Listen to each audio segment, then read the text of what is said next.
laughing at me. Correct. What?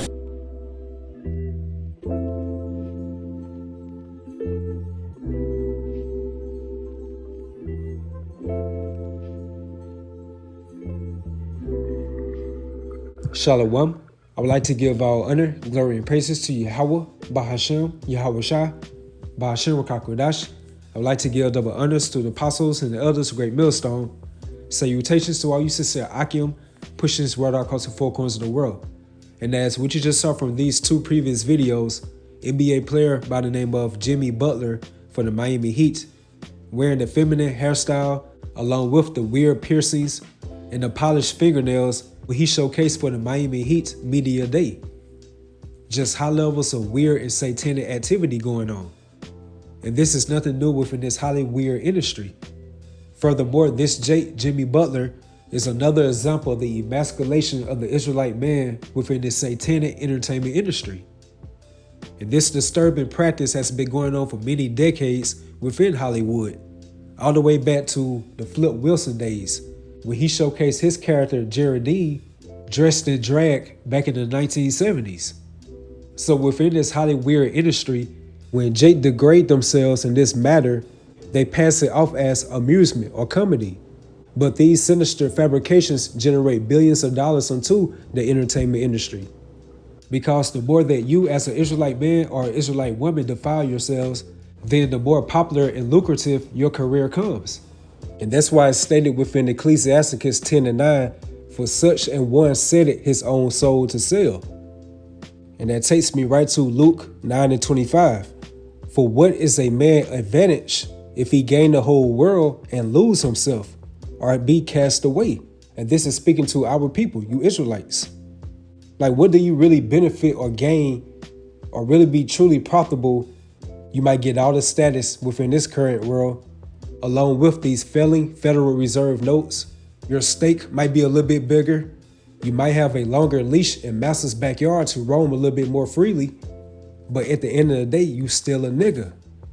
So what does it truly gain by so-called accomplishing these things and trusting into uncertain riches?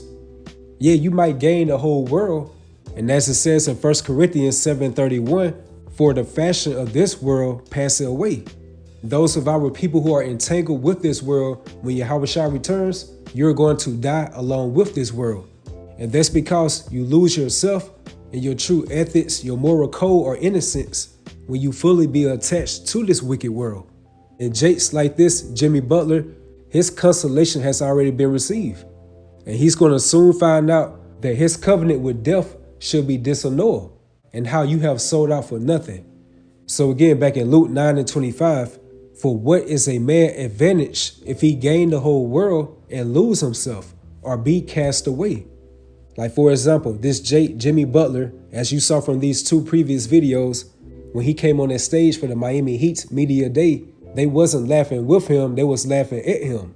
And here you are supposed to be an accomplished so-called black millionaire, and you are still the butt of everybody's jokes on the world stage. And this disturbing practice also shows you this is nothing but a humiliation ritual. Dealing with the left-hand side concerning this Hollywood realm, this is their rites of passage, where this ceremonial practice is designed to demean, degrade, and mock your character on the world stage. And that takes me to Jeremiah 2:33. Why trimmest thou thy way to seek love? Like, you as an Israelite, why would you go to the extent to try to please Massa only for he can give you a plate of crumbs under his table? So therefore, you'd rather trim your ways by losing your manhood in order to have some type of status within this current fashion of the world. So why trimmest thou thy way to seek love? Therefore hast thou also taught the wicked ones thy ways. And that's why throughout the whole scriptures, it reinstates that we as the Israelites, we are a holy people, meaning that we are consecrated, we are sacred, and we're supposed to be set apart from these other nations, their false gods, and their customs. Because if you research and go back to all these ancient empires that once ruled, from the Egyptians, the Babylonians, the Assyrians, the Greeks, the Romans, they were all into this heavily perverse spirit by the men putting on women's attire. And now out of the extension of the ancient Roman Empire, referencing to America, here it is within this Hollywood cinema, they heavily present the Israelite man being into that emasculated and feminized image. And along with these other nations as well. But they want Jake to be the forefront of this wickedness. And that's because they know exactly who we are according to the Holy Scriptures as the Israelites. And they want us to continue to be those dry bones and be forever in this dead state. And that takes me right to Jeremiah 10:1 in the NLT. And it says, "Hear the word that the Lord Yahweh speaks to you, O Israel." Verse 2, "This is what the Lord Yahweh says. Do not act like the other nations who try to read their future in the stars. Do not be afraid of their predictions, even though other nations are terrified by them." And that's the point. Do not act like the other nations. Again, these other nations always been into that profane spirit by their men putting on makeup or feminine attire. Because according to our law as the Israelites within the book of Deuteronomy 22:5, it stated how the woman should not wear that which pertaineth unto a man, and neither should a man put on a woman's garment. And for the ones of our people being into that wicked vibration, they are looked at as an abomination unto Yahweh Yahushua. That is something that they really despise. And that's why we as the Israelites supposed to stick to our way. And that's by following the ways of Yahweh Bahashem Yahushua via the Holy Scriptures, because our people can easily become seduced by the negative ways of these other nations. So do not act like the other nations. And the Scriptures goes into specifics how our Lord is a man of war, how he commands us as an Israelite men to gird up our loins as men. He wants us to tap into that masculine spirit. For an Israelite man, that is a high quality trait to be blessed with. But within this backward society, the more a man displays his manhood, then this wicked world would categorize that as toxic masculinity. So again, it's demanded for us to show ourselves forth as men, because by tapping into that masculinity, it's a symbol of vigor, strength, and courage. And the more we as to hopefully let men out of the nation of Israel tap into that spirit of masculinity, then the more that we are perceived as a threat unto this Edomite power structure. And that spirit of fear and hatred that these Edomites have for us Israelite men, when we tap into that masculinity, beginning with the so-called black man, dates back into the transatlantic slave trade.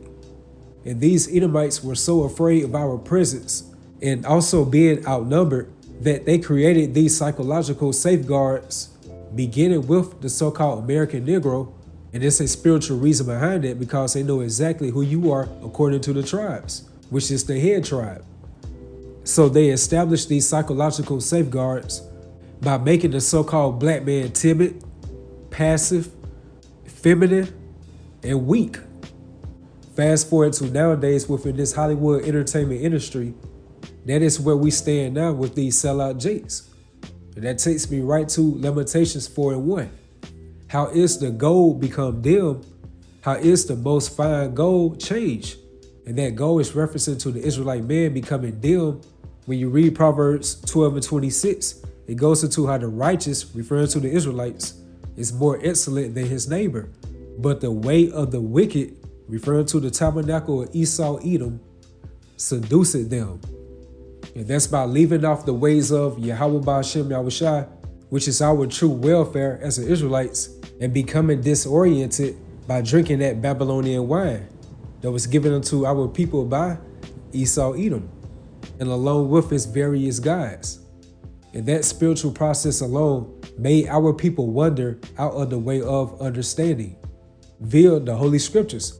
So therefore, that's why you see within today's time, the majority of the Israelite men are into that spiritual dark state.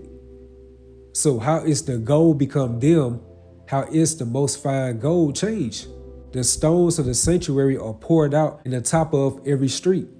Verse 2, the precious sons of Zion, comparable to fine gold, how are they esteemed as earthen pitchers, the work of the hands of the potter?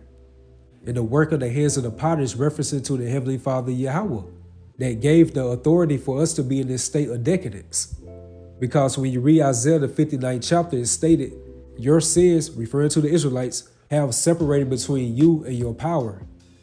So from the precious sons of Zion, comparable to fine gold, you think about our forefathers like Moses, King David, King Solomon, Samuel, and the list goes on, unto these weak, emasculated, and feminized men in this day of time. Again, Jimmy Butler, who once at one point in time had a masculine spirit, now has been transitioned unto this madness, wearing a feminine hairstyle, weird piercings, and polished fingernail paint. So within this grace period, Jake is getting so seduced, which goes into morally corrupt, and also blindsided by the gifts that Esau is giving them, that the majority of our people, especially beginning with the Israelite men, are so off track spiritually, and by not knowing that we are approaching the most critical times within biblical prophecies. So therefore, the so-called powers that be, they want our people to be enticed by the wages of sin. And that's because they want that birthright at the end of the day. So for the ones of our people that's going to continue to be in this dead state, then they're not going to get those first-class seats unto the kingdom of heaven. And that takes me to 1 Corinthians 6:9. Know ye not that the unrighteous should not inherit the kingdom of Yahweh Yahushua? Be not deceived. Look how the majority of our people in today's time are believing into the testimony of Esau Edom, believing into his narrative, going into his science, his technology, just willfully partaking unto his image. So be not deceived, neither fornicators, nor idolaters, nor adulterers, nor effeminate, which is a reference to a man, in this case, an Israelite man, having characteristics or ways or qualities that's associated with women. That is something Yahweh Yahushua look at as detestable. So be not deceived, neither fornicators, nor idolaters, nor adulterers, nor effeminate, nor abusers of themselves with mankind, nor thieves, nor covetous, nor drunkards, nor revilers, nor extortioners shall inherit the kingdom of Yahweh Bahashem Yahushua. So this Jimmy Butler is just another example of the emasculation of the Israelite man within the satanic entertainment industry. And obviously, his handlers have him going through this humiliation ritual to further degrade, demean, and feminize himself onto the world stage, in order for him to have some type of status within this wicked world and to be able to get fed under master's table by getting these crumbs. So with that, hopefully you all was edified, you all stay strong, keep pushing forward. Shalom.